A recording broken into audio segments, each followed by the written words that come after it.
Oh, we're doing it. We are live. We're here. What's up, everybody? There are people waiting in the waiting room. There are people waiting all around the internet to hear what we have to say about Mondegreen, even though we were told that if we were not there, it doesn't matter. All right. Well, then I'll see you guys later. Yeah. Well, at least we have one. We have one person who is there, Megan. Hi, Megan. Hey, how are you, RJ? I'm good. I'm good. I'm glad that you're here, or else our comments on the festival would be meaningless. So thank you for making our podcast meaningful. And actually, you always make our podcast meaningful. So it's kind of a thanks, normal guys. situation. Yeah, I don't know why the band typical would stream situation, all their shows if they only wanted the people who were at the show to have the music. I feel like the music really belongs to all of us. But if some people think that you only get to have an opinion about the music if you were there, then they can have that opinion, but it's wrong. It's like when Trey played or Fish played Paul and Silas on October 20th, 2013, and Trey like pointed at the guy in the jail costume and then realized that they were in the Waldo costume and was like, well, we were going to play this for you, but now you can't listen. It's not for you. Yeah. They weren't allowed. And he did say the Woodlands set was just for one guy. So just for one guy. So everybody else, get out of here. Nope. No opinions. Man, I have not been hanging out in the same corners of the internet as you guys. I had not seen any of this "you can't have opinions" things. Well, luckily, the beautiful thing about the corner of the internet that I hang out in is it's filtered through everybody else. So it's like I just get what someone thought was valuable enough for me to hear, either because it's good information or because it's useless. Most of the useless stuff, I'm just like, I'm so glad I'm not there. And this was one of them. But, you know, we spent now 2 minutes talking about it. So great. Yeah. Not even. I heard there were concerts. Let's talk about this. Not even 2 minutes, guys. And if you can believe it, Fish fans have been criticizing what other Fish fans do and say. And I know that's new for everybody. But we're just going to move on. We're not going to worry about it. All right. So I guess, well, first thing we should say is that we have a general call that we want you to give us reviews of our work here on the Helping Friendly podcast. And it would be most helpful if you go to Apple Podcasts and you give us a 5-star review and write a sentence or two about how great the experience is of listening to us, watching us, and you know, reliving Fish with us. So that would be great. Megan, tell us about the festival. What happened? What was it like? I saw a lot of pictures, but I was not there. So can you give us an overview of like the grounds and just how it was set up and all that? Yeah, absolutely. I mean, I think for me, having never been to a festival before, a fish festival, I was really excited and had really high expectations because everybody's told me the most amazing stories. And obviously, I've been looking at pictures for 30 years of festivals. So it was a lot of anticipation for me. And walking in, it just fulfilled all of my expectations, not the ones that I published on the internet that I wanted to have fulfilled, like, you know, hearing my first Iculus or getting the longest jam I've ever heard, not in a secret set. But it fulfilled all of my other expectations and then some. And I think what was cool about this festival specifically is it had a really enclosed feeling. Everything was kind of centered around the venue. So there was the venue and then there was the heliograph, which was right in the middle. And that was the DJ stand booth, which was so an amazing addition to this experience because every night after the show, right away, a DJ would be playing in the center of the venue. And it was just a huge party scene throughout the day too. And everything was kind of surrounding that. So all of the food and all of the drinks and all of the art was all surrounding that. And so it had this real kind of tight enclosed feeling, which I think was really special. And also, especially during the secret set, which we're going to talk a lot about, there was just a sense of tightness and togetherness because you're surrounded by trees and everything. You can kind of see the whole experience from one spot, which I thought was really, really cool. And I don't know if it's like that at other festivals, but it felt very unique to this one. And I think the interesting thing to me too about this festival is that the name or the theme of the festival is not something that Fish chose to play with musically. And I was reflecting on that today because there were lots of really cool things throughout the grounds about that. And especially the Serialist Bowl, which is just a really interesting, crazy, surrealist cafe on like one of the side kind of roads down to the campgrounds. Just a really cool performance art space and just super trippy. So they had lots of things like that, and a lot of the art and a lot of the names of the kind of booths and everything were a nod to the Mondegreen theme. But I really love that Fish just chose to come and play a themeless 4 shows of music. I just absolutely love that. They just showed us like we don't need gimmicks, we don't need a gag, we don't need a theme. We're just going to come and play, 4 days of sick 4.0 2024 Fish, and it's going to blow your brains. Wasn't the 2 points? Wasn't the very first song effectively like a nod to the Mondegreen, "Moma Yeah. Dance"? I think that's probably their That's biggest it. one, That's right? about it. Yeah. Mhm. But also, I want to shout out Nick Sanborn, who was one of the DJs at the Heliograph. He is, of course, in Sylvanesso. He's a big Oh, Fish fan, and he's been on this show. I interviewed him for HF Pod like ages ago, and awesome. He was his pretty set stoked to be there. smoked, and it was really I bet. cool because he had a friend taking videos of him up there saying, like, what a dream this was for him to DJ a Fish festival because he's such Yeah, a that fan. was Curry, was it? Mhm. I've to Grayson Curry. I'm totally blanking on I his name. think He's so, a yeah. writer. Green. He's Yeah. writes a ton Great dude. about music and backpacking. And Yeah, he's awesome. his set Grayson was Haber Kerr. was That's it. unbelievable. Like, people were dancing all night, and it was just he had a real vibe. He had a huge crowd. I mean, massive crowd. And the cool thing was you could dance during the DJ sets in these trees where they had these silent trees. They had these giant googly eyes within the trees, and all the tree trunks were lit up, and they were all kind of like moving with the music. And so you could dance not only right by the heliograph, but all the way through the trees and hear the music really well. And the sound throughout the entire festival was absolutely perfect, whether you were further back by the heliograph during the show or just like right up front. It was just perfectly mixed. Sweet. Before we get into the shows, do you guys want to talk about the post on X that I sent you from our friend Ben Gardner about summer 2024? Can you remind me of this post, and then I will be Yeah. happy to talk about it? I don't remember either. Yeah, so we're going for it. I'll go ahead and say it. This is him talking. I'm quoting him. This is the best summer of quality Fish improv since 1995. Stunning jams every show. Just as we go into Mondegreen, how do you guys feel about that take? I feel like it's mostly accurate.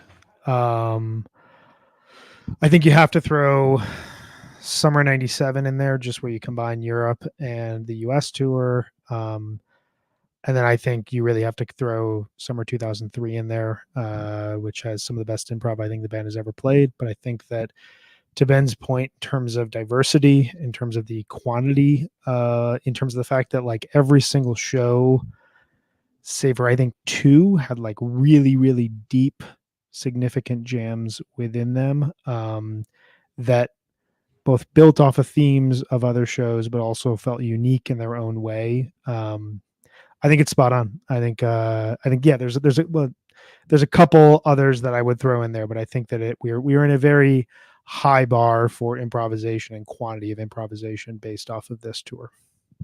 Yeah, I would add that the consistency, which you've kind of spoke about, but the consistency has just been there and really stood out. There hasn't been a show on this tour that was a kind of a complete dud.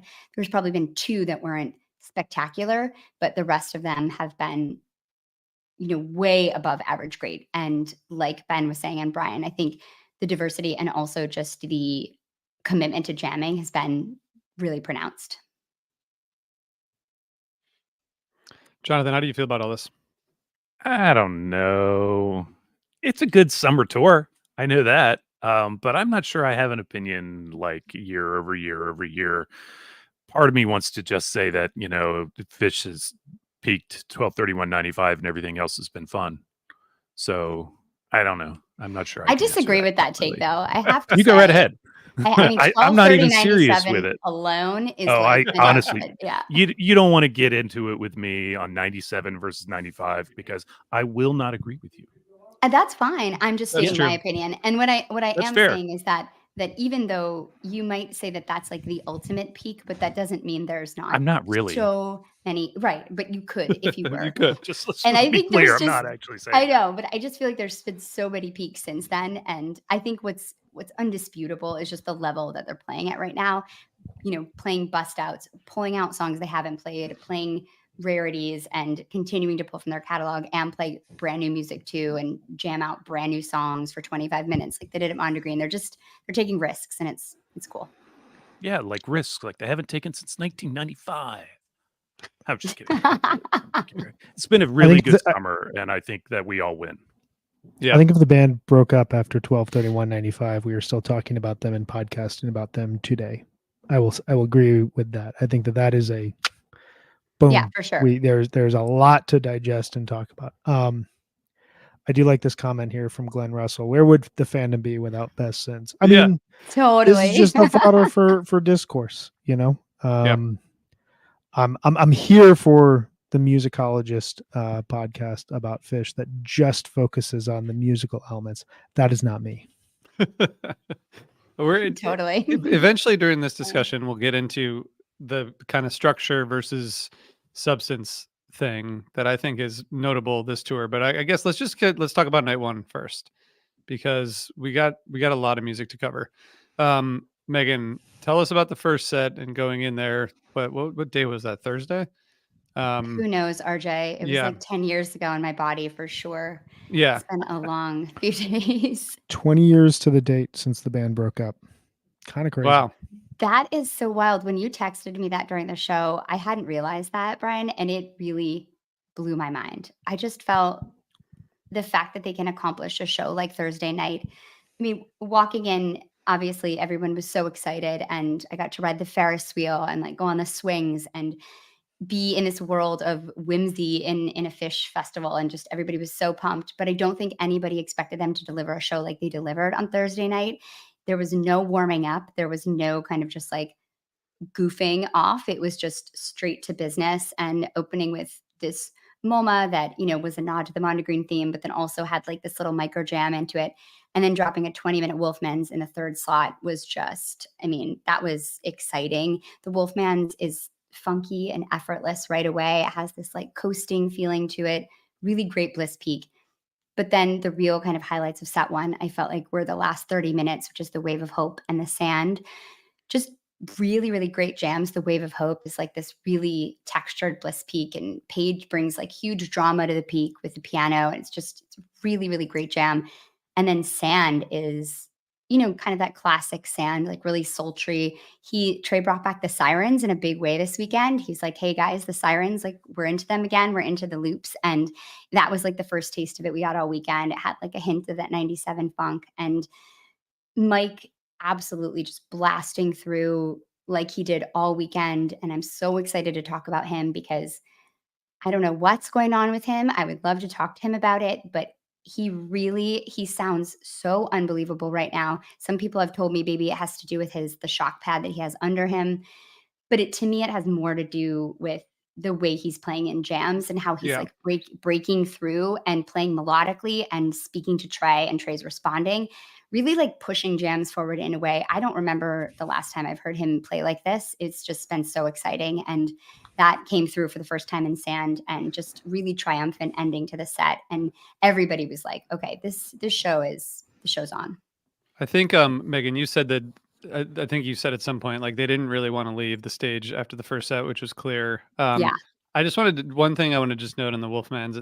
It's interesting because like it gets really quiet, and you can tell that they're approaching it without anywhere to go for several days. And I think then the rest of the jam is really interesting because they keep going in and out of various, you know, pieces, and then kind of back into the major key without any like transition or one, that just suddenly back, and then they're back into like the synth jam, and then they're back again. It's just, for an early first night, that was pretty wild, I thought. Yeah, I wonder if you mentioned the rumble pad that Mike is standing on. You know, Trey's standing on one now too. I wonder if that has I can't imagine it doesn't have an impact on their interplay. Mike is still definitely stepping out in a big way this all summer. But I really think that that's a great comment from Bryce. I think Trey told Mike to play more notes. I love it. So true. I don't know. Maybe Sounds he like did. it. I feel like Mike is playing the right number of notes, right? And I can't do more than really echo what you're saying about this set. It's a really good set. I love the Roger. I will throw that out there because you probably won't, Megan. But it's too early for me to go to the bathroom. It's kind of annoying, and the bathroom's like really far at the festival. So, but it was it was a really good opener. We didn't even mention the sound check, and I just want to say how fun that was to listen to from home. Yes, all the rock and roll, and just to hear Trey play that Starship Trooper into Stairway finale stuff. That shit was so cool. That was like a classic rock fever dream. I was like, yes, please. Yeah. Give it to me. I don't know the last time they teased Mystery Achievement, but that takes me back to the first time I heard 8/14/93, where they play that in the middle of You Enjoy Myself, one of my favorite You Enjoy Myselfs ever. And then to hear that kind of creep up in that soundcheck jam was so much fun. And shout out as well to Kevin Shapiro for 4 excellent from the archives. Super excellent. So good. Just off the top of my head, the Nuremberg Ghost, the 7198 Tweezer 2001, the Bela Flex Slave from, I believe, 1995, Outstanding Reba from Nashville. What else? What am I about forgetting? That 1985 house jam thing? Wild. That was amazing. And there was a great sound check in there, a couple of them, but there was the Limb by Limb. The 7/3/13 sound check. That's it. Before the first night of summer 2013. Man, who knew that they could jam that well in early 2013? Just incredible stuff to hear behind the scenes. They were holding out on us. I know, right? It's messed up. I want Kevin to know he did an awesome job, but that the city is pronounced Bangor. All right. They've played there enough. They've been playing there since 1994. It's called Bangor. How do you pronounce it? Banger. It's like everyone does. Banger. Yeah. Banger, baby. It's just not how people in Maine pronounce that. That's just not how it's pronounced. Doesn't really matter though. Does it, Jonathan? Looking like a true Mainer right Nothing here. matters. He's really upset about the way that you pronounce Bangor. I thought you were from the Midwest, bro. I know. I just spent a lot of time in Maine. What am I going to say? All right. Do you know what Kevin? He also played the 7/8/99 Birds of a Feather into. So happy to hear that. I spotted that real early. I was at that show, and I was just transported. It was wonderful to hear it again that way.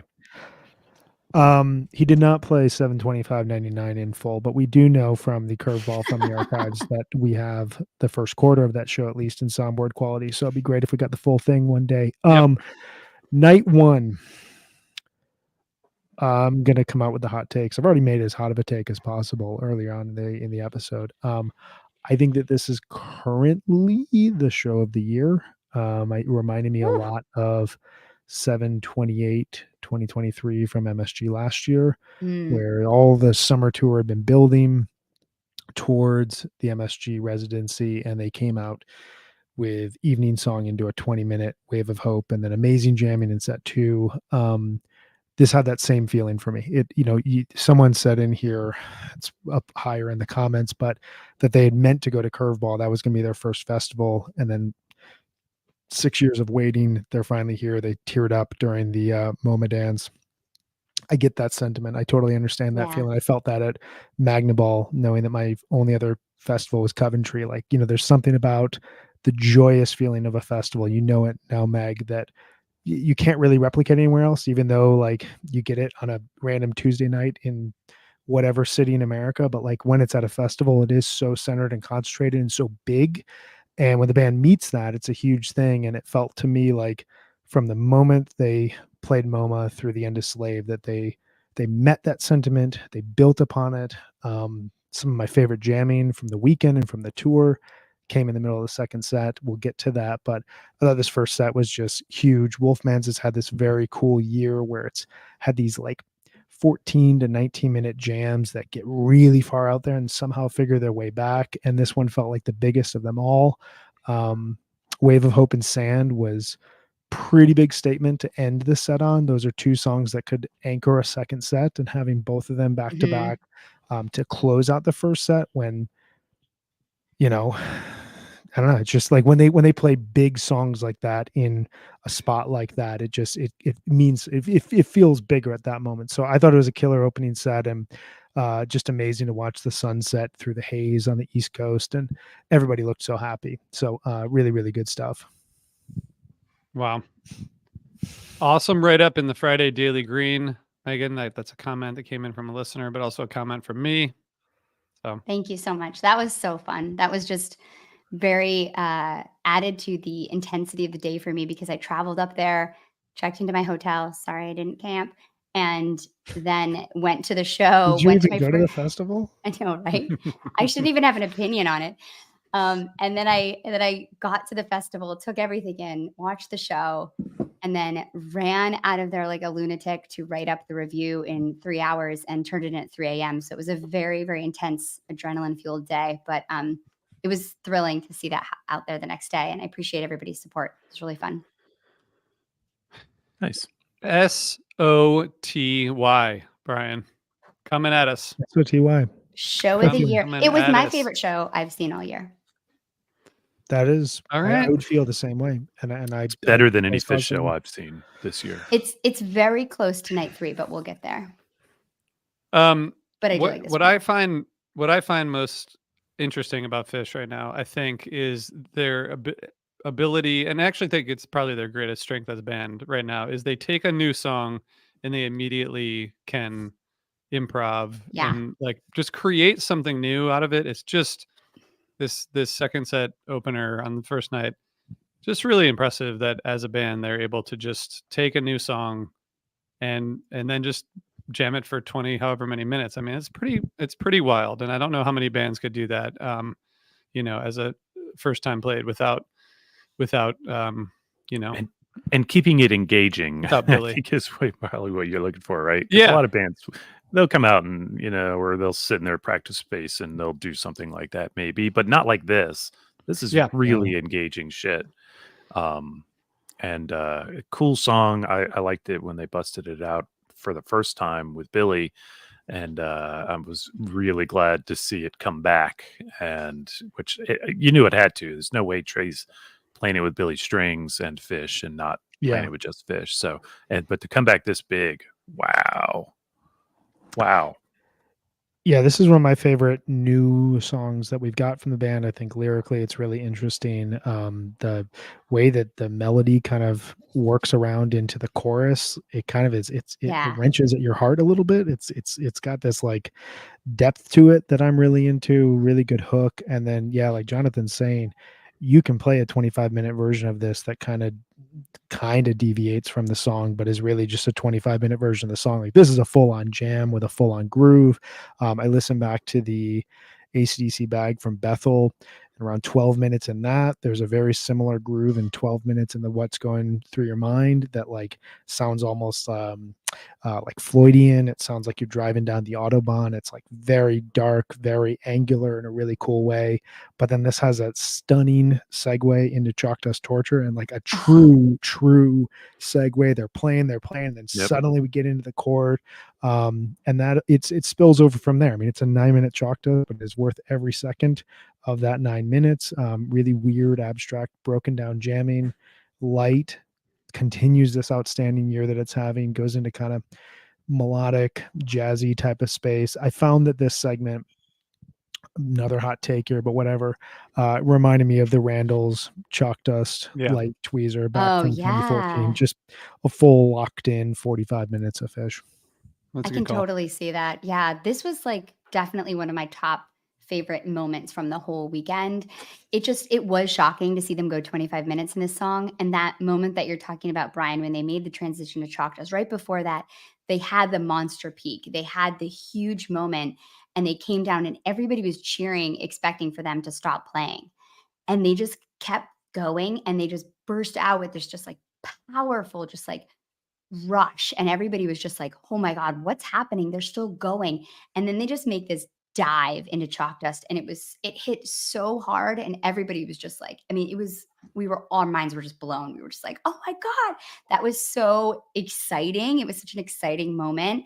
And yeah, I think the way that the light jam breaks down too into like this really weird like noise jam. It kind of sounds like a haunted house. It's got like this evil terror feeling to it. But then they somehow kind of find melody in there. It's something they've been doing in their noise jams that's really cool, is like locking into melody within the noise. And it's awesome. And I think the whole set just like kept being great after that too. Like it wasn't just that. The Caspian is 15 minutes, which, is kind of surprising after they just jammed like that for so long. And it's got a little bit of that like Allman Brothers teasy that they've been doing a little bit of, but then it ends with this like deep conversation between Mike and Trey, and Paige just like echoing everything Trey's doing.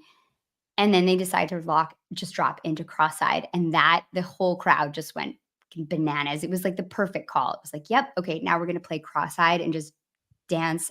It was just the whole set I thought was just a masterclass in set list. It was played so well. It felt like anything they played was going to just hit so right.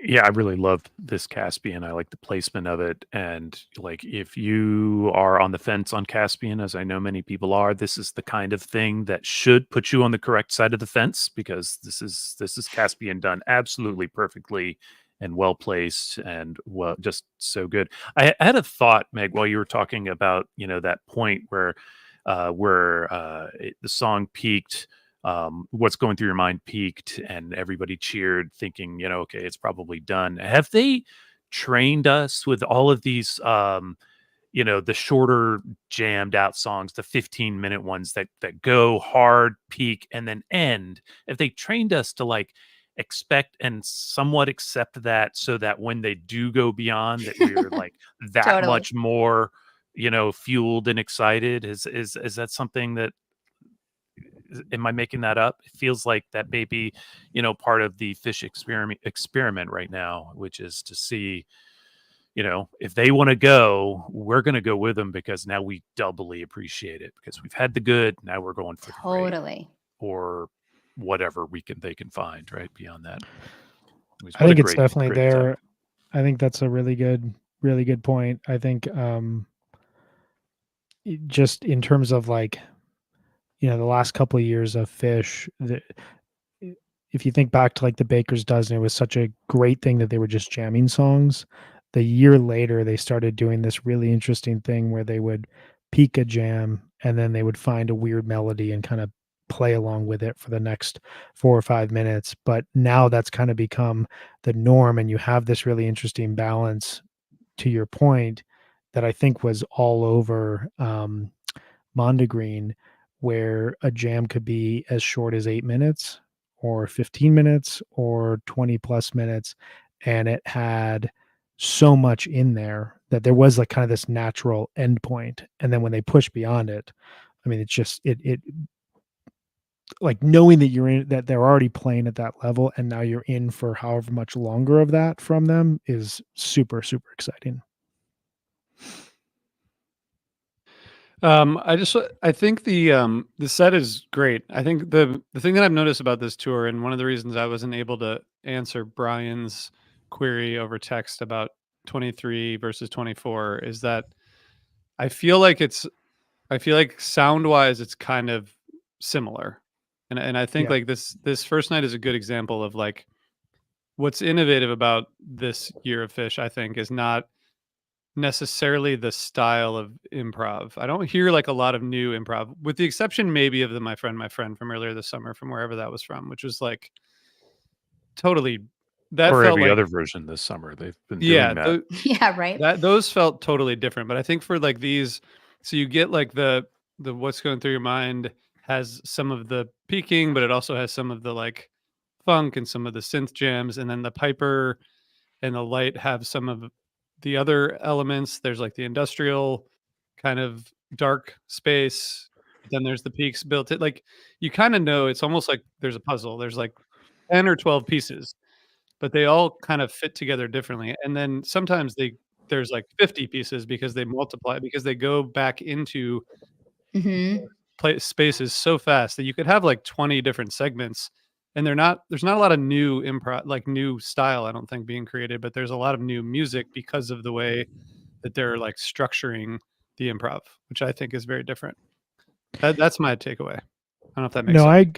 I agree with that. I mean, I think the biggest stylistic difference is Meg talked about this earlier. Like Mike Gordon, I think has been just on a tear this entire tour in a way that I don't necessarily think he was giving less effort throughout the first couple of years of the post-COVID era, but I think that sonically it made more sense for Trey and Paige to kind of play off of each other. And now Mike is much more towards the fray. Paige played the Rhodes and his piano, the baby grand through a lot of jams this tour, not as much synthy work. So I think that sonically that's the biggest change, but I think you're absolutely right from a structural standpoint. Like they do things now, and I think that's the tweezer from St. Louis is a really good example of this, where you get these multiple peaks. And it almost feels like like like a standard Great Fish jam kind of is a groove out of the song that builds and builds and leads to a peak. And maybe you get something on the back end of that, but maybe the peak is all they need and you move on to the next song. A lot of these songs feel like the second that they jump out of the song, they are in an unknown terrain. I think the Choctaws Torture from Deer Creek is a great example of this. And they can move into a peak really quickly, or they can move into silence really quickly, or they can move into noise, and they can kind of move back and forth between those without a lot of effort or time. Like it's just one member plays a note or plays a sound, and they jump over to that. And so these jams feel, I say this entirely complimentary, almost scrambled. Like you would order them in a different way from a logical standpoint, but the illogical approach of, hey, let's go here, hey, let's go here, hey, let's go here, really works and makes for just like when you re-listen to them, you're almost hearing something new and you're hearing music in a different way from the structure.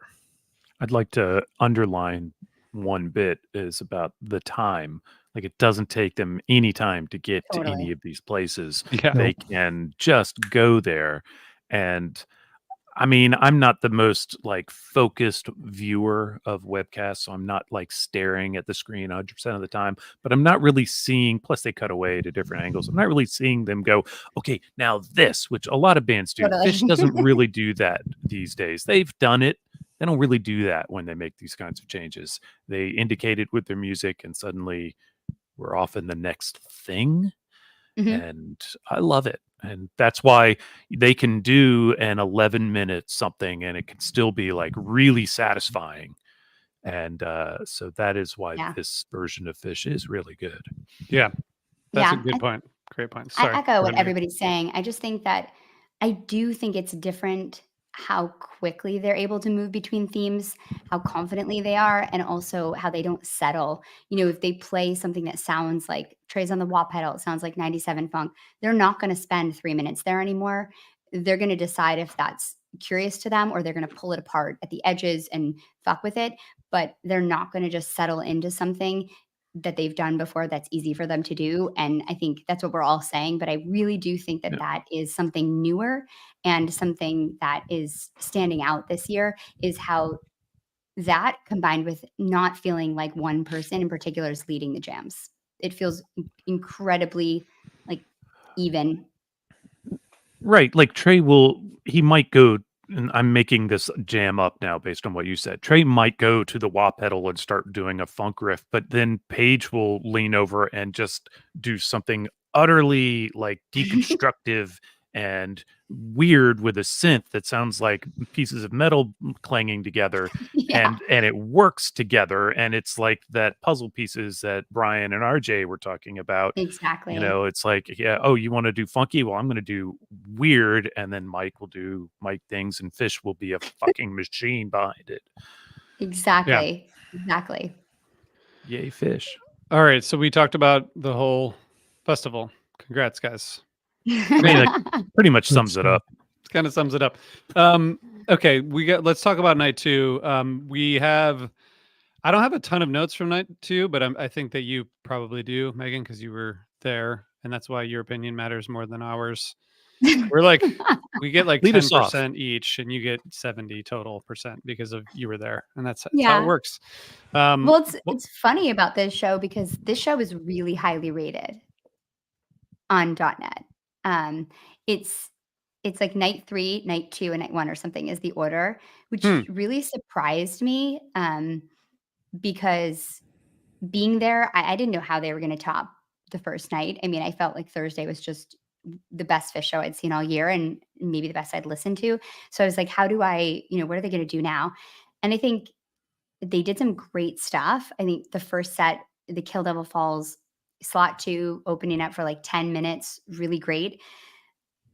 They drop into Peaches, which is super fun because even though they just played that, not many people heard it. It was only Grand Rapids, and so everybody was like all excited about it. But overall, and there was like a pretty good No Men's, and in that set too, that was like, oh no, that was set 2, wasn't it? Yeah, that's set 2. Yeah, so that's really all I felt like that happened at set 1, and to me, it was like a fun set, but it didn't feel like anything that was like, I don't know, amazing. And I think set 2 had moments of really great jamming, particularly the Ruby Waves. I thought that was a really great jam. And also, I thought the segment from like No Men's to Ruby Waves to Your Pet Cat back to Ruby Waves was really fun. But I think they kind of saved the set by just having like this mini segue fest where they kind of like went back into songs and kind of like indicated that, which made it really fun because you were like, oh, they're back at this again. Oh, you're back at this again. But I don't know if like the jams stand on their own. Definitely, to me, not the way they compared to night 1. I definitely heard it similarly from afar. I think that like this show, like where night 1 felt, at least from afar, really big and like we are at a festival, like boom, exclamation point, we are at the festival. This felt more like a show you'd see kind of throughout a summer tour, which when you're playing a 4-night run at a festival, I think you're going to get one of those. What I think, as we've talked about throughout this tour, shows like this are at a higher level than they would be on most tours, where Yeah. like I'm right there with you. I loved the Ruby Waves jam, especially the last 4 or 5 minutes, gets into a really dystopian zone. I think that when they go into these Segway Fests, it is kind of this fun callback to someone in the chat when we were talking about like best summer tours since when, kept mentioning 94, and like that was the statement of that period, was that look at how quickly we can jump back and forth between ideas, and that is a huge talent and a huge aspect of what I think a lot of people love and loved about Fish. It's what a lot of people probably got into this band for. Shout out to Live Fish 10. That was a huge foundational show for me. But yeah, it seems like their strength right now is more in the bigger jams. So if you don't totally get one of those, I can see your sentiment in this. I do think that pairing Fluffhead and Harry Hood, like the 4th or 5th time it's ever happened, was a really cool little moment from a statistical standpoint and just from a historical standpoint. And we'll get into the jam here in a second. But I'm right there with you. I'd be curious to hear RJ, Jonathan, what you guys think. I think it's just the other side of the coin, right? So you get your 25-minute jam the night 1, and this night you get a little bit of a, seg fest thing. But I think it's a pretty satisfying. I listened to it again today. Like I thought it was fine and good when I listened to it. I actually did not watch set 1 and set 2 of this show that night. I listened to them in the morning. I did watch the secret set live, but so I listened to these the next day, and I thought they were fine and good. They were, in fact, and I agree that last chunk of the Ruby Waves jam is particularly good. It's awesome. But I think that it plays really well right after the My Friend has this little. My friend just jams now. That's so weird. And then So weird. and then the whole set is just a blast. It flows really well. It doesn't sound particularly forced when they're segueing in between the back into the other songs. Everything just kind of works in a really delightful way. Like Your Pet Cat, at some point, I did kind of follow his set list while it was happening, and the guy who's doing the set list on .net, he's on Mastodon. I follow him, and he was like, "I guess I'll just say it's definitely your pet cat now," because they would kind of been fucking with it for a few minutes. Just I like the nature of that. It was a blast. I also think the first set is like, if you like those songs, I like those songs, you probably at least like this set, because it's It's a good set. Divided Sky is the only place I heard a flub in the whole set. Everything else is really enjoyable, and if not downright good, like the Tube. I don't know how it's only, what is it, 7 minutes? Oh, it's really good. Yeah. I thought sure that it was longer until just a few minutes ago while you were talking. I went back. I was like, I thought that Tube was longer. What? No, 7 minutes, but it's dope. And it definitely sounded like Fishman was doing the samples and not Paige, because Paige was like really getting after that cat screeching thing. Like he was just not letting it go. It was so funny. Trey was like cracking up. Yeah. Silly. Yeah. I mean, I think you're right, Jonathan. It's like sort of the other side of it, the segues this tour have been great. There's a bunch of really good ones in this show, and that Ruby Waves segment is pretty awesome. Really good, like soulful soloing from Trey in there before it then gets spacey again, and then it gets blissy again. Then like 20 more things happen. But it's a I like, if I were taking one of the first two, but which luckily I don't have to because I can just listen to both. But if I were going to, I would take the first night because of that, new song and the fact that they really took it to an interesting place. But I think Jonathan's right. I think it's like the flip side. But I think it's, it was super fun. Really, really, really, really amazing show. New HF Pod game show. You pick which would you take? Can't have anything else. You get 5 shows. Desert Island Fish. Done after that. Ooh. Right. I want to just Let's do it. Note this, Ryan Walker. I will get back to you. This is a great question. I had no idea the answer right now, other than Amy's Farm and Friday at Mondegreen. Wow. When Hood, Divided Sky, Fluffhead, and Reba all been played in the same show. I don't know if that's a trivia question, because I would just plead ignorance right now, but I will. It's almost I like will math. look into it. Yeah, we'll look It at is. I got to figure out how I'm even going to figure that out. But that is a big deal. It reminds me of felt like that. Like 7/6/94, where you have like a Tweezer, a David Bowie, and a Reba, all that go really deep, and I think a Harry Hood in there. Like there's rare moments where you get these big songs kind of in various quadrants of a show. So really cool. Just definitely a classic feel to the whereas the night before, the centerpiece is a brand new song being played for the second time. This is a show where Fish is leaning into their classics. It felt also like the whole weekend they were just playing bangers. Like it never felt like they took like time to play like small songs, the weird songs. There were no tour debuts in this festival. Barely any bust outs. It just they weren't like pulling from the catalog. They were just playing like huge bangers all weekend. And I was just proud that like we had enough glow sticks to get through Fluffhead and Hood. I'm not a glow sticks person, but whoever was doing it, they had plenty. And I mean, the ground was just like covered in glow sticks. Those two back to back, like it takes a lot of glow sticks. Yep. You gotta be ready. Not great for the environment, but we move on. Everybody was picking up. Okay, good. Mm-hmm. Great. Yeah. Great. Thank you. Mm-hmm. Thank you, everybody. Okay, so let's talk about the secret set, and then we'll move to night 3. What do you guys think? Perfect. Sounds like a plan. I'm ready. Let's do it. I mean, I don't know. I don't know what to say besides like that was really cool to listen to. Megan, what do you have that might provide some more color? Well, it was interesting because when Trey told everybody, just told that one guy actually about the secret set being at the same place that night, I thought we'd have a little more time. I guess I kind of forgot that, Fish is old and so are we now. And so I went to the bathroom. I went and got a slice of pizza. And while I was getting my pizza, they'd been playing ambient music after the show ended until the secret set. And all of a sudden I could hear an acoustic guitar, and I just turned to my friends and I was like, are they playing? And I texted Ryan Storm, are they playing? And he's like, they are. And then I had to like run, and I was just like, what? It was just unbelievable when we all realized what was happening, that we were going to get like sphere graphics in the woods, and it was an ambient jam, and it was the first 10 minutes are some of my favorite music I've ever heard played live. It's just totally my stuff. It's like this gorgeous ambient bliss. Brian called it out as being like Sea Wind of Battery, which is one of my favorite artists, Mike Horn. It sounds so inspired by that. It's just so clear and pretty and genuine. And it was interesting when I was talking to someone about the jam after, they were saying that they thought they were separate songs. And when you listen back, it does sound like the first 20 minutes are two distinct sections.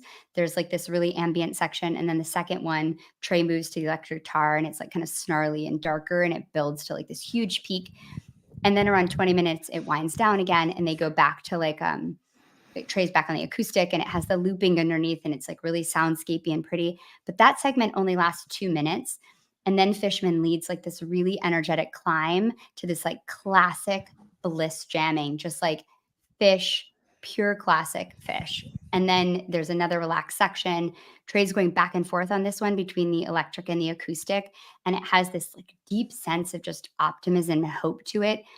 And then it builds to like really slowly for the next like 12, 15 minutes to this humongous crescendo with like swirling and screeching. And when Trey brings it down from that for the last few minutes of the jam, there's this like comforting post peak like victory lap that just has this like embrace feeling. It's just like a classic Fish peak, and it's felt like a hug. And the whole jam to me has such a narrative arc. It goes from like light to dark a few times with some really classic Fish peaks in there as well.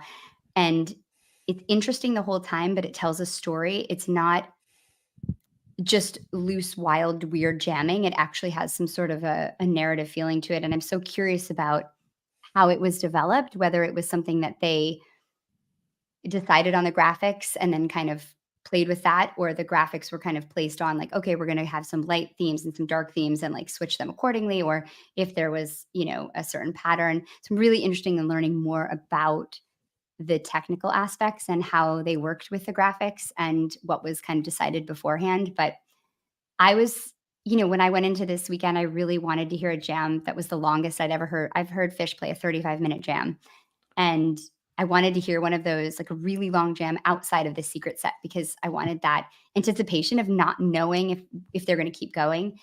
But the freedom of knowing they were going to keep jamming and Trey was not going to ripcord this was just as compelling as being in the mystery of not knowing. And it was, to me, my favorite hour of live music I've ever seen. It's just a really moving piece of art. I mean, we could That's it. probably add to that, but I don't know that we need to. Other than to say, I was No, I wanna hanging hear your out with thoughts. Mike Horn of Sea Wind to Battery the weekend before and got to see him play. It was not quite like this, though. We didn't have the same visuals, but it was a beautiful day. I don't know. I agree that it felt like there were movements Mhm. in the work. Maybe they had a couple frameworks or something. It's not clear. Because, you know, they haven't talked about it yet. I hope they will. Trey had the acoustic guitar on the stand like he did for the Beacon jams, and that was cool. And obviously, you know, not an improvised thing so much as like it's a plan to have the guitar there so he can work with Yeah. this and work with that. Whatever else they planned, I don't know. Visuals, I can't imagine. Let me rephrase this. I am fully aware that I have very little concept of how that really seemed in life because I just watched it on a screen. But I will say, I do imagine it was awesome because it was cool watching it at home and listening with my AirPods and whatever, and listening after the fact. And I've really enjoyed the music, and I plan to keep listening to this set. Even if I don't go back to the rest of the night 2 from Mondegreen, I'll go back to this set Yeah. for years. I think, Same. Jonathan, I think the rule is that if you if you agree that it was good, then you're allowed to talk about it even if you weren't there. It's only if All you right. don't So, think it was good well, that you're not I mean, it allowed to was talk about it. good until about 5 minutes in, and then it just was trash. Everything after that was trash. It just we're all just being nice. No, I'm kidding. It was fucking great. Brian, Woodlands Jam Brinkman, I want to hear what you have to say. I just wanted to say that one of the notes I made there, about 28 minutes into it, there's this bass line from Mike that is, I think, really kind of indicative of the playing that we've all been talking about. Mm. Really melodic. I always like refer to this, and Brian, I think, rolls his eyes not outwardly but inwardly. It like sounds like an indie rock like melodic bass line that Mike he'll do it in the middle of jams sometimes or on like outros to jams, but there's this part about 28 minutes into the set where Mike is just playing this beautiful bass line that just I think exemplifies how much more he's playing in terms of the dynamic way he's like approaching it. It's not just a straight Yeah. like compliment to what else is happening. So that was really cool. OJ, you should know that the only time I ever roll my eyes at you is when you talk about Summer '95 and your opinions on it. And what about 46 days? And 46 Let's days. keep it topical too. Can't wait to talk about that. Yeah, Maggie did a really good job breaking down the totality of the music. I mean, these secret sets are always really fascinating to me in the sense that, like, the flatbed jam felt like, can we do this? Can we sneak up on the audience and give them, this additional set of music that no one's expecting? The ambient jam from the Lemon Wheel, I think is, a very focused style that the band was playing at the time. The Tower Jam is, raises the bar on, the visual, the thematic stunt of it, and fits perfectly in the soundscapes of 2.0. Storage and the Drive-In both felt at these times when Phish was continuing to grow their improvisational chops again and like restart that aspect of themselves. They both felt like very purposeful, really big jams. This one felt like they didn't necessarily need to push boundaries or go to new musical spaces. They're in a really comfortable space where they can kind of just do this. Like, there's a lot of jams from this last year or two that are just 10 minutes short of this. It's not hard for them to jam 50 minutes right now. And so you get the mix of all that was accomplished at the Sphere with just an improvisational jam. That was kind of my dream for what the Sphere would be. And then you get this really in an era where effects kind of dominate everything and are the reason why jams get pushed out and get in these very strange spaces. You get one of the cleanest and just, more straightforward musical jams that the band has played. I thought it was beautiful. I thought it was restrained in a really cool way and really contemplative in a really cool way.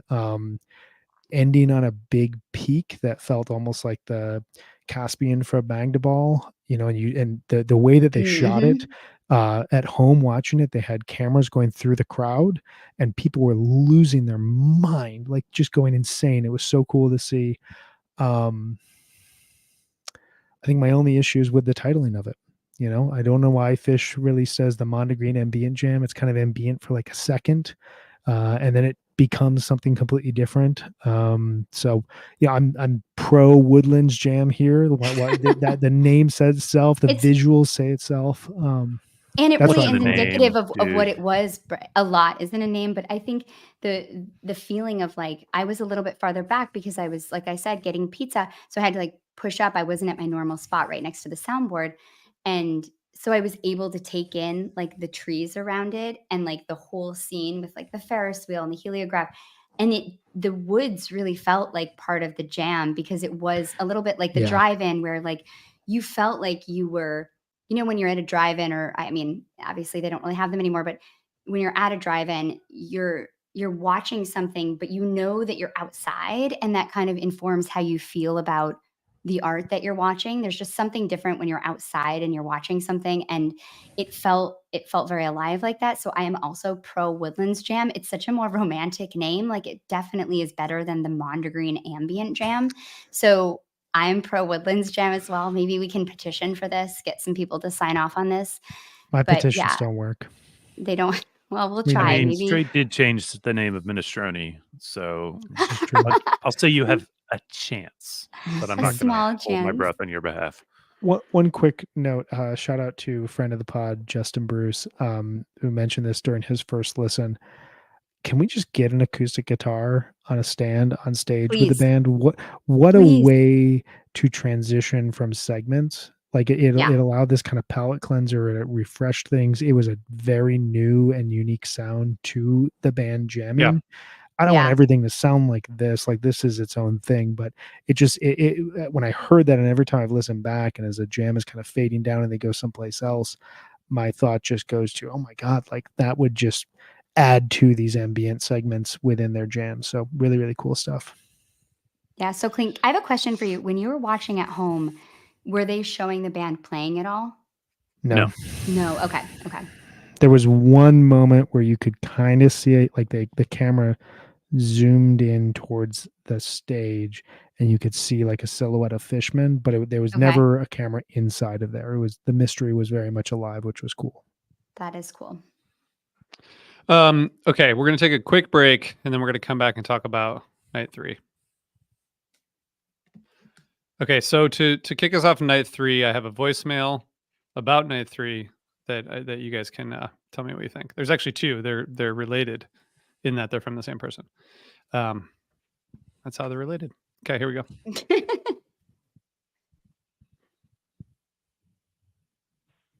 Hello, team. This is Tony. Friday night was the best night of my life, best show ever, beginning to end. And that was followed up by Saturday night, where I met Connor Ellis pre-show and saw Megan and a few other people and really had a great time, and then did all of night 3 with Ryan and Megan. And I'll just leave you with this this visual. So I'm next to Megan, and there's a baseball party going off during Mike's night 3. And it was just so amazing, and the energy was just so ridiculous. And whole pitas were flying through the air as well. And my friend Carl caught one, and the whole crowd saw it, like behind us, and we're like cheering him on. And I let the excitement overtake me, and I grabbed the pita, took a giant bite of it, and then threw it back into the crowd. This is true. So that's a good summary of my weekend. And then here's part 2 real quick. Oh God. Okay, I promise I won't keep calling back all day. But Tony again, and I just wanted to say that the Tweezer 4th song, 2nd set is a rarity. That I don't know how many times that's happened, but definitely not in the last 10 years. Usually it's set song 1 or 2. And then the Ruby Waves, Pet Cat, or Pillow Jets Pet Cat, Ruby Waves was, I think, musical highlight of the weekend for me. All right. Love you guys. I can't wait to listen to the show. All right. So you got it. So you hung out with Tony. He ate some pita. I hung out with Tony. He ate some pita. I thought it was a tortilla, but it sounds like it was pita. Tony was great. He has a fan, and he just like cools everybody off during the show. So That's awesome. he was a nice person to have around. Yeah, and then he hands out a Good sticker role that play. says "You've been blown by Tony." So it's pretty funny. He's a pretty funny guy, and he was awesome, and just a huge supporter of HF Pod. And so I appreciate your energy, Tony, and thanks for seeking us out and having fun. But yeah, it was that beginning. Mike's was, I don't know if you could see it on the webcast, but the entire page side, like hundreds and hundreds of beach balls just started going off when they opened with Mike's. And it was just so exciting and fun and joyful. And I just had this moment of feeling so grateful that this community is a bunch of middle-aged people that really still are committed to having fun and finding joy in their life. And I think that if more middle-aged people found joy in their lives, we would not be in the situation we are in this world. So even though people shun us and look down on us Fish fans, I just want to shout us out for being awesome and so fun, and for having a beach ball party in the beginning of a concert. It was so fun to see. You're like, there's a bunch of beach ball. Everybody was just freaking out, throwing beach ball. It was really fun. So good for us. Wild. I think that's sort of what the festivals are for, right? It's just for everyone to like Yeah. just like truly unwind. It's hard to unwind at one show, you know, especially if it's like you're driving somewhere or you got to go home and relieve the babysitter or you got, Yeah. you know, the festivals are for like really just High being, anxiety, and you're trying to get everyone in on time and taking notes making throughout the whole show. Yeah, sandwiches. some people like that, Yeah. all that stuff. Yeah. Make all the sandwiches. I just want to say, I would want to give you guys my quick notes on set one, which is that the theme is amazing. And there's so much good, right? going on there that is so atypical of that song. I thought that was really cool, especially the Trey and Paige kind of interplay at the beginning and this kind of dark passages that are in there. I mean, it's really great. And I do want to say that the 46 Days Jam is really good and kind of reinforces what I said last week, which is that 46 days is good sometimes. And this was one of the times that it was great. Sometimes it's not. So I feel like this very, very good 46 Days Jam totally validates my perspective. I was so happy when they played it because when they started it, I think I took a little clip and I sent it to you and I told you to taste the fear because I just had a feeling it was going to be good. And this jam just wastes no time. Like right away, it's like gritty and nasty. It's just sick. And this whole jam has this big monster feeling to it. It's only 11 minutes, but it's kind of like you were saying, we've all been saying, Jonathan, and everybody, that it just like it packs a punch in that short amount of time. Yeah. It's been played 147 times, and 35 of those are jam charted. Now, granted, one of those may be the debut, but the debut actually is a jam charted version. I'm going to correct myself now. It's a 20-minute debut. 24% of the time, RJ likes.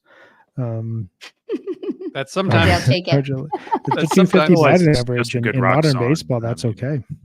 It's pretty good, right? It's pretty good. And Bowie really kind of fucked with us because there's like it's not a micro jam, but it's like a nano jam. Yeah. It's a little bit. Shall I weigh in on the Bowie right here, right now, since you brought it up? You should. This is not bad. You know, in no way is this bad, other than that they probably should have started the second set with this, so they would have had room to continue. Yeah. There have been a few versions, a lot of versions, but a handful of versions. I don't know, since the Mexico 2020 version, which ended the first set and had this, whoa, is Bowie about to do something? Since then, it's ending the first set. Well, but it was the first one to not just go through the beats. It had a defined segment like this one did, like RJ's favorite of all time from Alpine 2022. There were a few others I'm blanking on right now. Best ever. That's what I've said.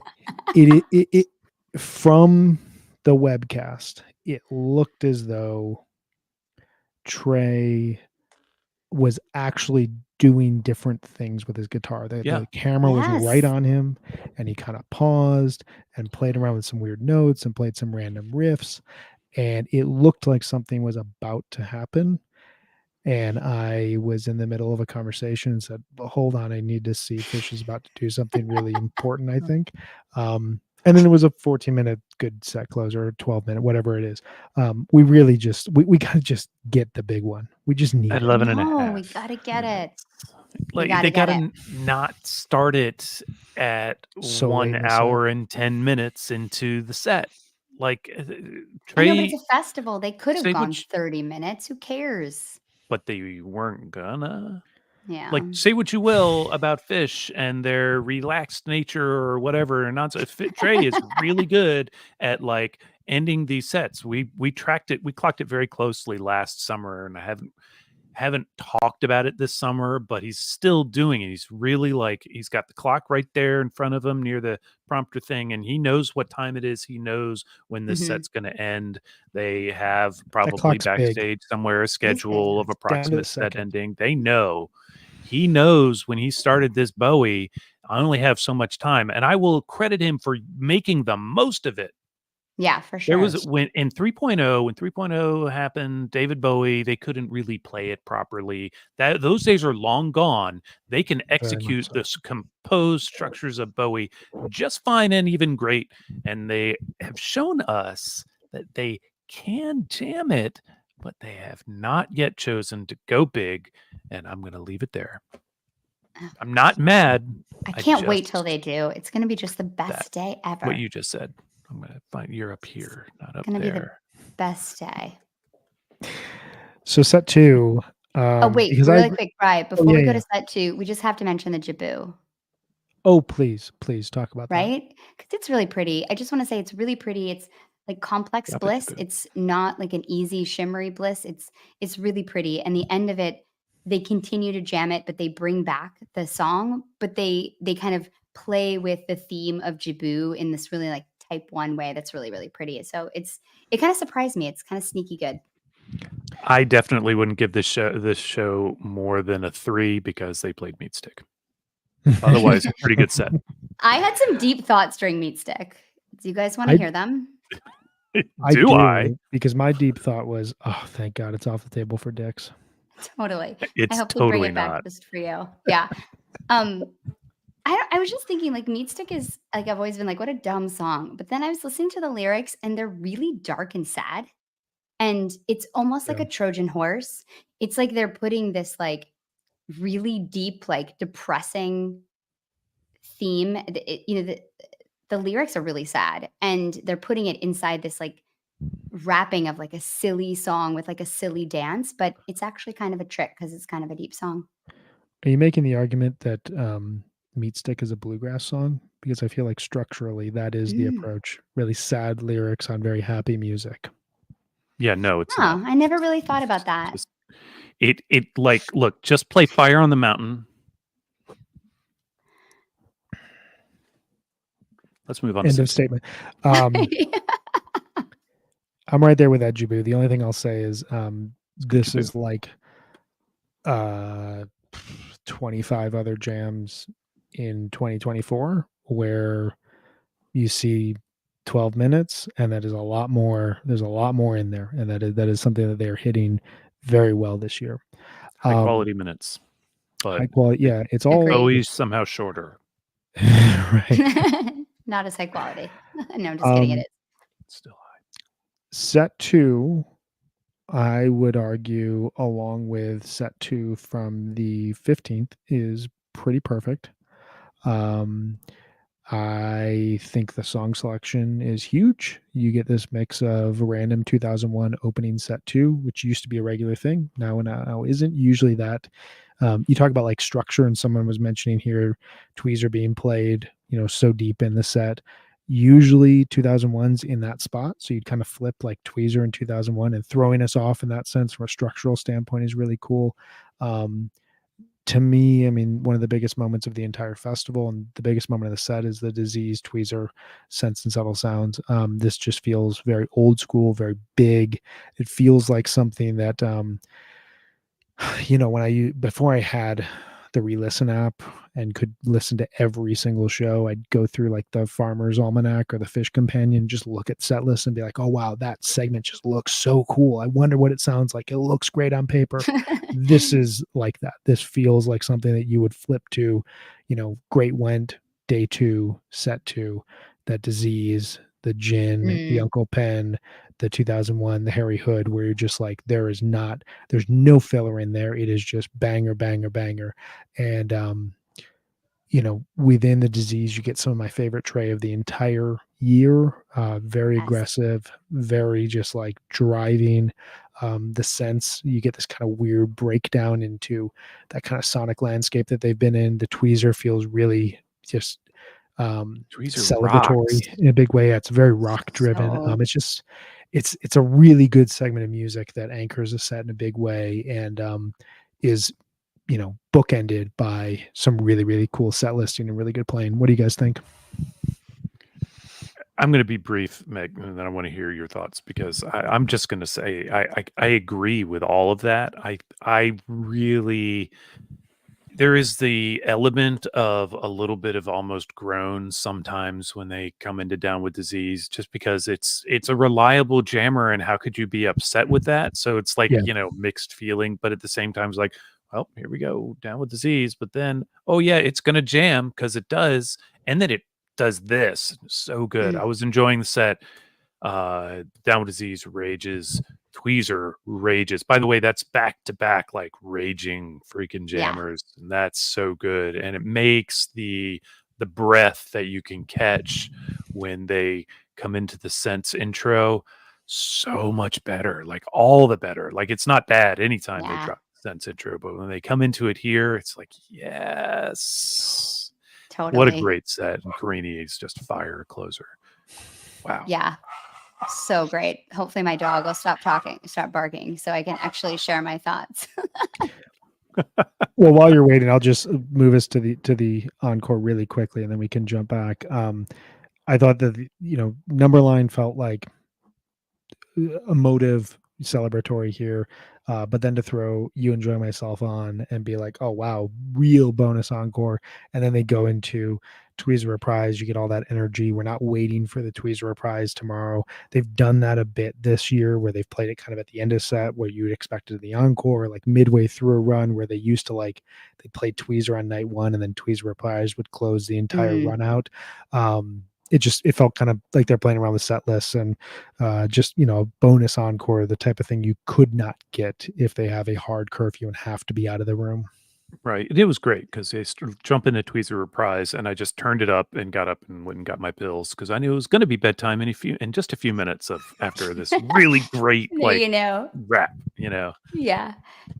Well, in the space at the festival, this set was absolutely relentless. Like it just had such a drive to it, starting off with 2001 and Oblivion, which I expected to go pretty big, but it still hits really hard when they play it, but it didn't go big. But then the Down with Disease, you kind of had a feeling it might. And I agree with what you were saying, Brian. This disease I think this is my jam of the weekend. It's tied between this and What's Going Through Your Mind. But this disease, the place that Trey gets and the way he's playing, it's pure sex. I'm sorry. It's just so fucking good. And it's just in the moment, I was like, I don't know that I've heard Trey play with this emotion. Like he's been playing with incredible emotion, but not like this.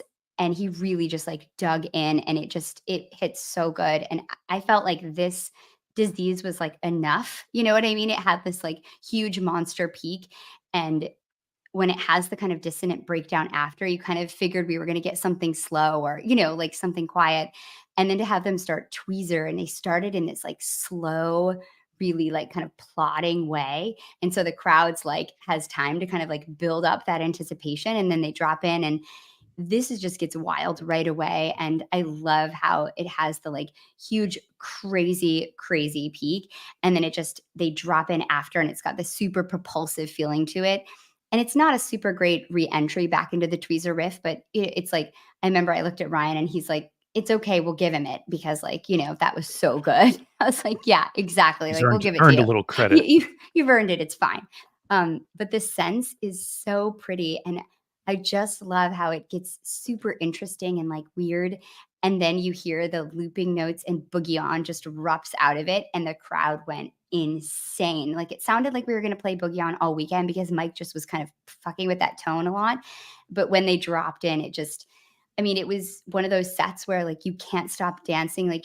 You're almost getting so tired, but you can't stop because they're just playing so well. And then to play Carini after that, just continuing to just drill it on us. It was what a great set. Perfect set, Fish, I'd say. Meg, I have a question. Were you surprised to see that Boogie On was only 5 minutes, or were you tracking that in the moment? 100%. Okay. No, I wasn't. Yeah. I was very surprised. It felt a lot longer. Boogie On is probably top 5 song for me to dance to. So it always feels so much longer because it's just, that's my jam. You're in the moment. That's my stuff. Mm-hmm. Yeah. Awesome. Great third show, and coming off of that night one, just top to bottom, night two with the amazing jam at the end and some really killer jams within, and then this that just had classic upon classic. I got a text from a friend afterwards, like, what exactly is left song wise for night We all 4? felt that way. We all Yeah. felt that way. We're like, they've played every banger. Like, I actually thought like what would be the best thing to do for day 4, which I still stand by this, is just to play all the weird stuff. Like, just get super weird, play all the weird stuff. Start out and play like, Way.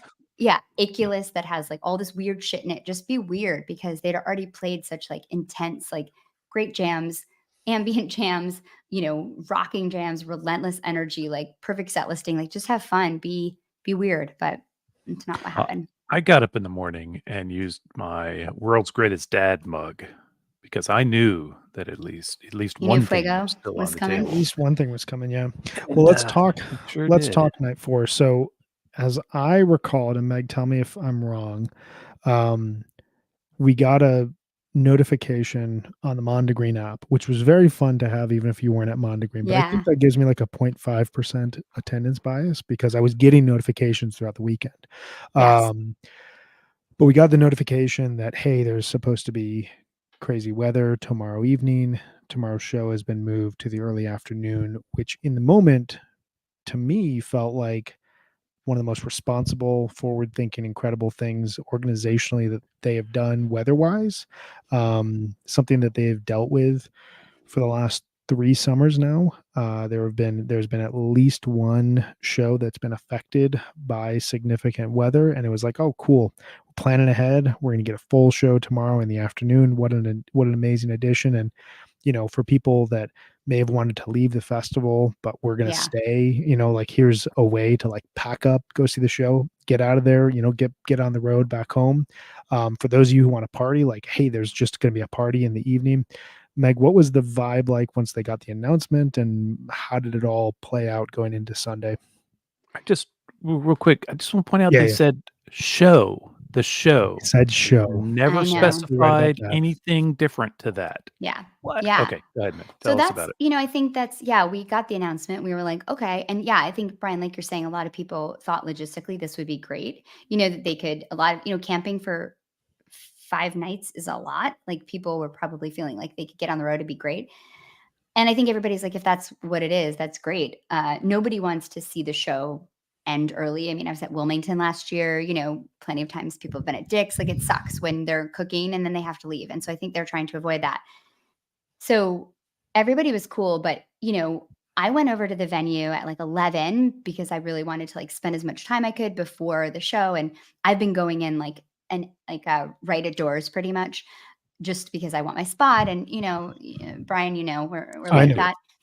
I know. So yeah, so I went in at doors, and so I was people weren't like congregating right at doors on Sunday, especially because it was so much earlier, and because Questlove right away got announced that he was playing 11:30 to 12:40.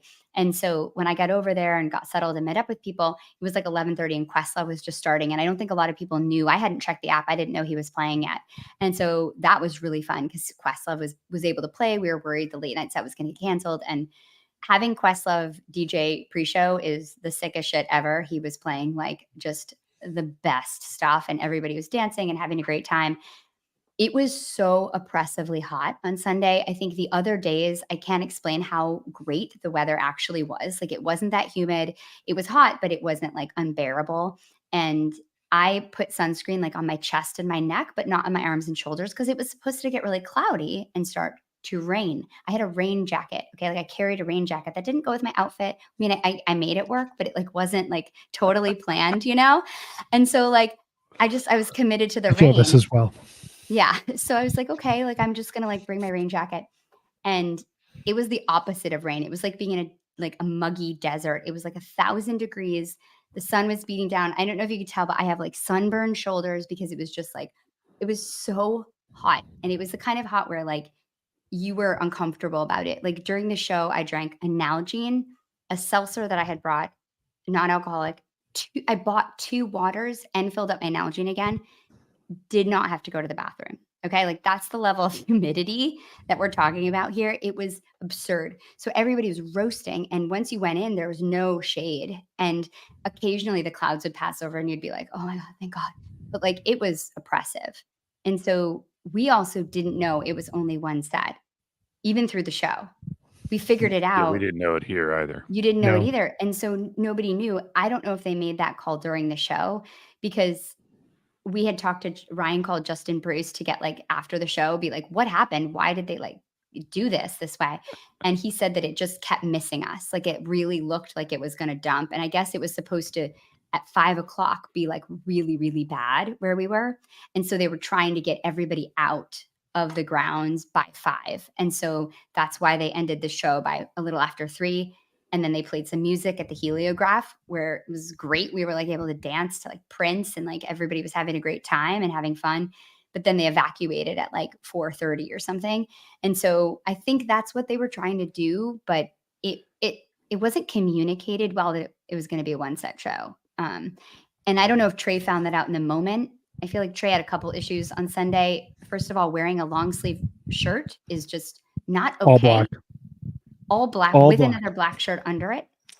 And he looked so hot. Like I was wearing very little clothing, like a bathing suit and like a thin mesh dress, like no clothing. And I was dying.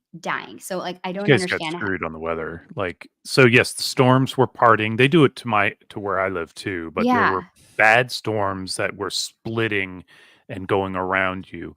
But like just to say today, Tuesday here in the Mid-Atlantic, it is currently 73 degrees outside my house. But It you know is what? I will say, amazing. Jonathan, But, we didn't yeah. really get screwed on the weather. Like a 4-day festival with no rain. And like, I don't know. I feel like that's pretty no, you're right. good. Your actual experience of not getting actually struck by lightning or poured on desperately during a set Like, or there's any of no that mud, stuff, or like and no yeah, mud. It was that great. you're right. But yeah, like Yeah. just so That close day, to I like know. this perfect weather right here. But yeah, there's no communication on it being one set. Even when, I mean, wasn't until really when Trey was like, "Thanks, everybody." I assume that's when you guys got it because that's when we got it. No, We're we like, figured it out well, during, when they I went think, Jen. beyond an Yeah, hour like, and a half.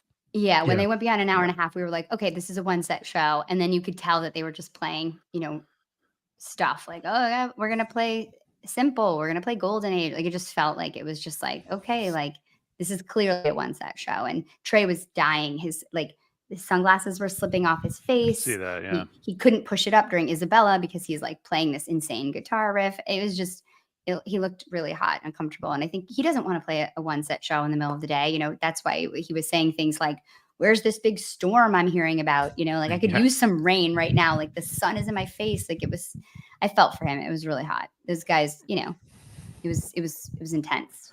Are one set weather shows Fish's Kryptonite, Brian? So I was just looking this up because since I think Fenway 2019 was the first time that this happened, maybe ever, but that was the first significant, oh wow, there's no cover there. There's a huge storm coming through Boston and we got a one set show, and it felt like what you're talking about, Meg.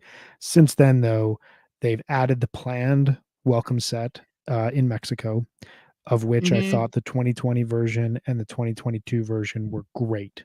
They went in knowing that this was a single set show. The flow was really cool. I don't think they're, the best show of the year, but like they're really good, re-listenable shows. I even thought the one in 2023 was really good. Since 2022, though, we've had Clarkston, Michigan, Dick's Night 2, which is okay, actually. The which was Pineapple good. was not that bad. Yeah. It was good. Yeah. It had some moments. Dick's Night 2 of 2022, Dick's Night 4 of 2023, and now Mondegreen. And I'm just gonna predict in advance one night of Dick's 2024 because of how the weather has been out here. Yeah, 7 sets of Dick's guaranteed. Right. Totally. The second night of Dick's 2022, I think, is the best version of these, where Jonathan and I were there. You watched this rainstorm come into the venue. There was no way it was not going to hit us. It was coming right on. There was lightning right behind the stage. They cleared out the entire floor. There was a elevated sense of energy in the lead up to that show, to that set, that made it one of my favorite shows I've ever attended. When the band came out and played, they went Karini, Yem, Ghost, Julius, Reba, Tube, Tweezer, What's the Use, Weekapaw Groove, No Men, Weekapaw Groove, Moonage Daydream, Chalkdust Torture, That's a sick IMO. show. That's how you do it. Totally.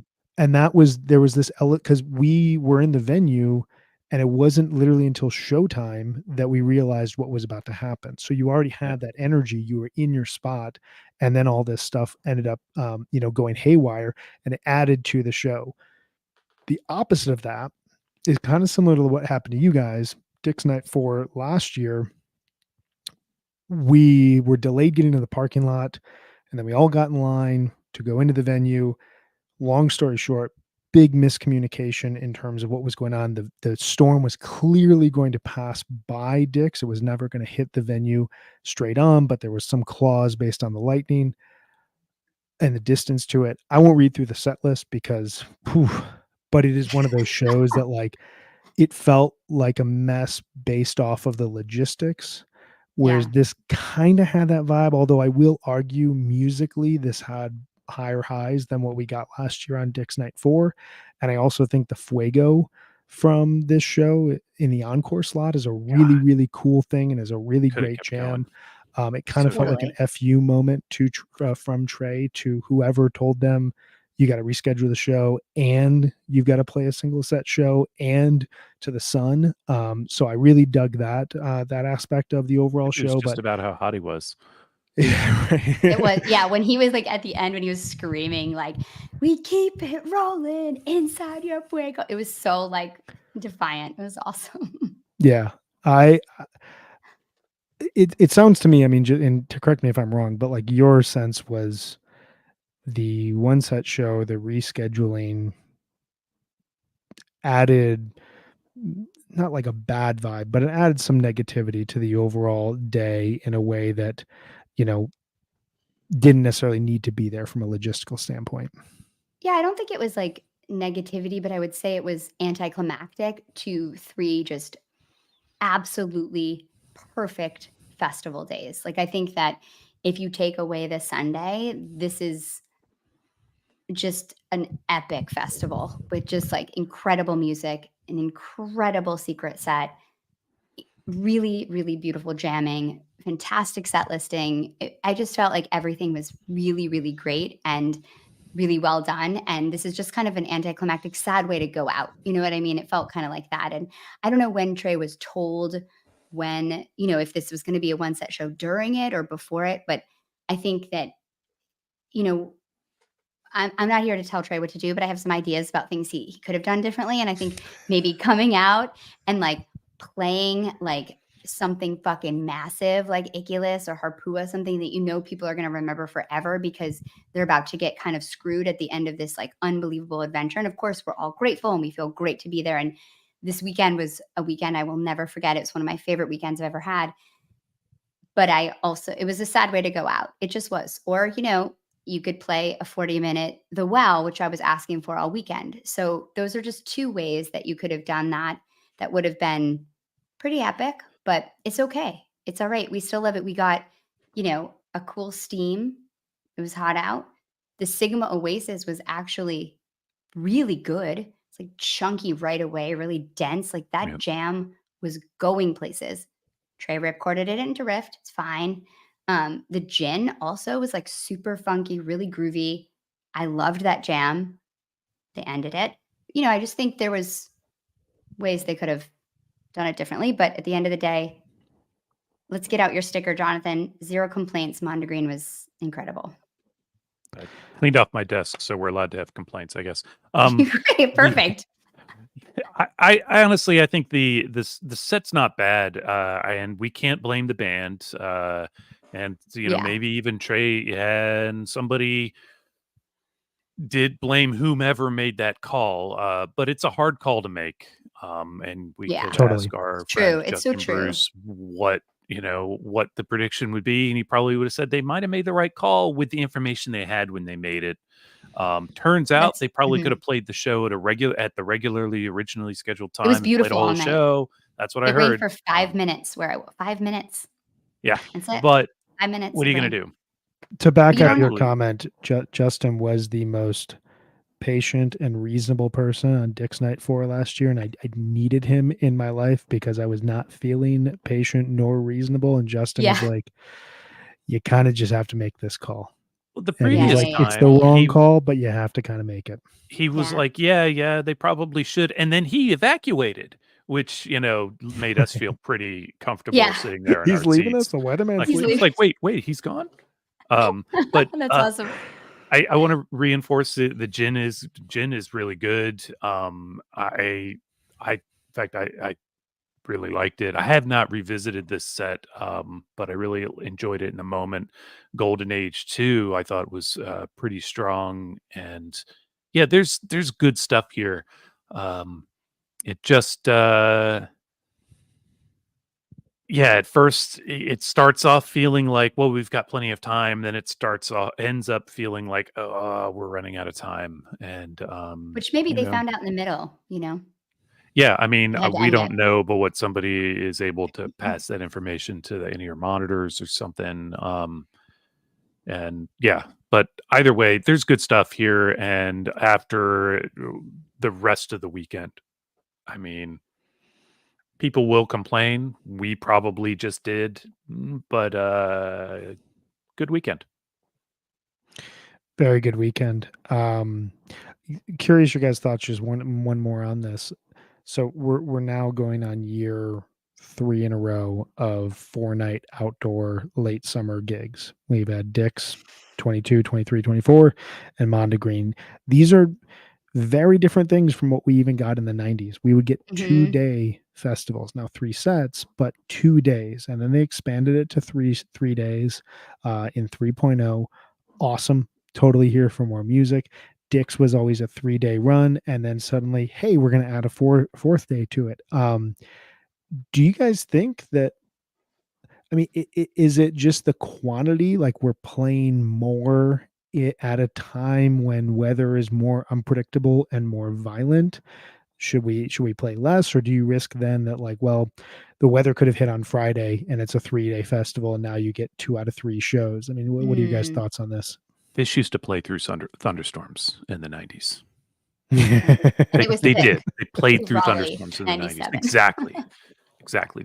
Nowadays the venue insurance situation is different. Very different. Yeah, you're right about that. Things that are makes just sense. different. Like also, if The Great Went was 4 days of shows, it would have been a very different result. And not like Woodstock 99 burning the place to the ground. Everybody was still very cool, but it would have really worn on us. Nowadays, we have hotels. Not everybody, but it's an option. Yeah, and people like hydrate now, like I think it's different, but I don't know. I think it's a risk. I think three is probably a little bit safer outside. It just seems to be a little bit smarter, but I think you're right. You never know. Then it could be 2 days. That'd be really sad. So I think Mid-Atlantic in August is just dicey for any more Totally. than a day at a Yeah. time, and you could still hit the wrong day. Yeah. That's a good point. And I also think to your point about the Went, I mean, that was entirely run by Fish, the whole production, every aspect of it. They outsourced a lot of it probably for creative purposes, and so that they could just focus on what they needed to focus on, especially after what happened in Curveball. Just you take care of that. You guys make sure that we can play music. The trade-off there is, were this an internal thing, they might have said, let's just see what happens. And if we go past curfew, we go past curfew. If we have to cut the show short, we'll deal with that then. Someone else is making the calls now, and that I think changes things. I think there's pros to playing at an established site, right? This is where they have the Firefly Fest and whatever else. They could have gone out west again and played at an established site. They didn't this time. There are pros and cons. Yeah. Which you would have to Easier for them imagine in if many they respects, I think. if they did a festival again, if they do one in the future, you have to imagine it's going to be at an established site, because I think outside of the thing that happened on Sunday, I've got to imagine it was an easier process where the band didn't have to think so much and the organization didn't have to think so much and plan so much while they're on the road for a month leading up to it. Yeah, didn't the Mondegreen app send out an update, say, see you next year? Yeah. Oh, cool. There we Yeah, go. They're they already did. expecting us. Yeah. I guess they signed a 5-year contract. The Residency. So- rumored 5-year contract. Right. So let's look big picture. We have Dick's coming up next weekend. We have had a lot of music over the last month. We will do a full summer tour recap following Dick's, but Meg, you were there. Put Mondegreen into a short sentence and maybe add another sentence or two about how it fits in the overall tour and the year at this point. I really think that having a festival inspires fish. And I think this summer was excellent because they were pumped up about doing this festival. And I think that their playing leading up to Mondegreen is something that I'm excited to keep returning back to because it was excellent. And I will be listening to these shows for a very long time and remembering this weekend a dream that I've had since I was 19 years old and being able to fulfill that and doing that within the context of the HF Pod world was something that was so special. And I just wanted to shout out a few people that made my weekend really special. And one is Lindsay. She's a dedicated HF Pod listener. I got to hang out with her and her crew for a few of the shows. And just great to look back and know that someone is nerding out like you are and someone that listens to the pod and has a good idea what's going through my mind when I was listening to those shows. And that was really, really fun. And I also wanted to shout out Levi. He runs a company called Type 2 Designs, which how cool is that name? And he makes some really great shirts and gave me this shirt. I wanted to show you guys this. How cool is that? That's very cool. So check out Levi Type 2 Designs, just huge HF Pod listener and supporter. So many people had so many wonderful things to say, and it was really nice to be kind of an ambassador there and ride on the HF Pod good vibes while I was at the festival. So just blown away by the whole fish universe and the amount of joy contained in one space and how great the vibes were, man. You know, I know, Brian, you're a vibes guy, and vibes were sky high all weekend. All about them vibes. Jonathan, what are your thoughts? Fish is a really good band, you guys. I think that this extends that. I think it's cool they were able to pull off 7/8 of a festival, and people had a great time. And I think it's awesome. I didn't go. Do I regret it? Not really. I know that most everybody who went had a great time, or at least they should have. They did. The band, I think they were having a really great time, and the music really demonstrates that. It just continues to build on the myth of 2024 as being the second best year ever.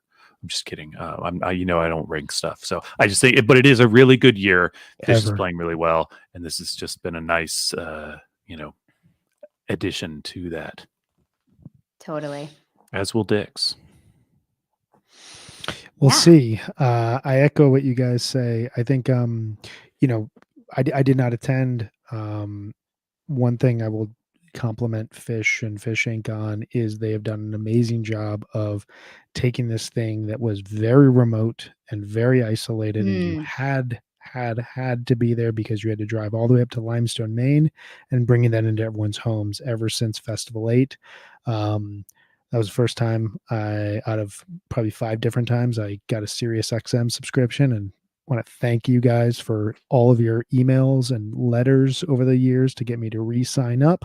But the way that they have brought the From the Archives series and the Bunny, and it's only gotten better into our homes, where for 5 days, starting with the Bunny going live on Wednesday, the first From the Archives on Wednesday, the sound check, I could be at home doing stuff at home, working, mowing the lawn, running errands, and there's a part of me emotionally it felt like I was at a fish festival. I think it's a very cool thing. I think it's a good sign of what technology can do to bring people together. Very, very glad for all of my friends who got their very first fish festival. It's a very special thing, and it is something that you get this sense of, like Meg, you saw them in Grand Rapids, and you talked about seeing them in your hometown and in a venue they haven't played in 20 odd years. And there's something about how fish can be this traveling circus, and they can bring what their magic is to any random city on earth, or in America. But then there's also this thing where they build their own city, and you see their perspective from come celebrate and join with us. And I think that's always kind of been in the back of Fish's mind of what they want is that you come here and everything else leaves and you are here with us. And just from watching it on the webcast, it looked like they created that like to another level. This took the lights on the trees at Magnaball and just wrote, the stakes were raised immediately. And then you add in a lot of the musical highlights we've talked about. It just really special, really cool stuff. Kevin Shapiro was doing from the archives. He did 4 of them, and one of them he introed the song by saying, "This is a song that I think this is a perfect fish festival song." It's what I think of when I think of fish festivals, and I knew as soon as he said it that it would be cities. Yeah. And I think it is because of what you just said, Brian. Totally. It is that thing that they build.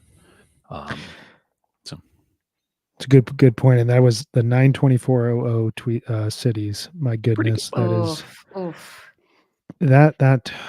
what it. I forget. Oh, they also gave us the 12/3/99 limb by limb. I was trying to think of the other 99 2000 Jam. Mm-hmm. What an advertisement for that entire era needs to be soundboard. You heard, I've listened to those jams so many times, and suddenly I heard sounds I've never heard before. So, huge shout out to Shapiro. Can't wait for 7/25/99's release one day. I think that after the great went after the great. Yeah, right. I think that about does it. Anything else we need to say? That's if we think of it later, we can do it on the recap. Just one more last shout out to the bunny, and there's a Spotify bunny playlist where everything that they played on the bunny is on there. So I don't listen to Spotify, but I'm wondering if I have the patience to transcribe it all to Apple Music, because my God, the bunny is vibes. So into it. Yeah, somebody put that on Apple Music for us, please. Sure, all the music is there, but fuck Spotify. Thank you to all of our listeners on Spotify right now. I share your sentiments. Fuck Spotify. Well, we will be back. I just looked at our schedule. I don't know exactly what it is. I think we are taking early next week off, and we will be back with a Dick's/summer tour recap, unless RJ is listening to this and is like, no, we're coming back next week, and you have to listen to 5 full tours because we have to catch up with our top 25 tours list. If that's the case, then we will be back with 5 tours to recap next Monday. So stand by. We will see you all when we see you. For all you coming out to Colorado, please bring dry weather. Actually, the rain in the morning, the dry weather in the evening. That's what I'm hoping for. It doesn't work that way, so I just jinxed it all. But looking forward to that. And we'll see you guys again here soon. Thanks so much for hanging with us. Have fun at Dick's, everybody. Thanks. See y'all.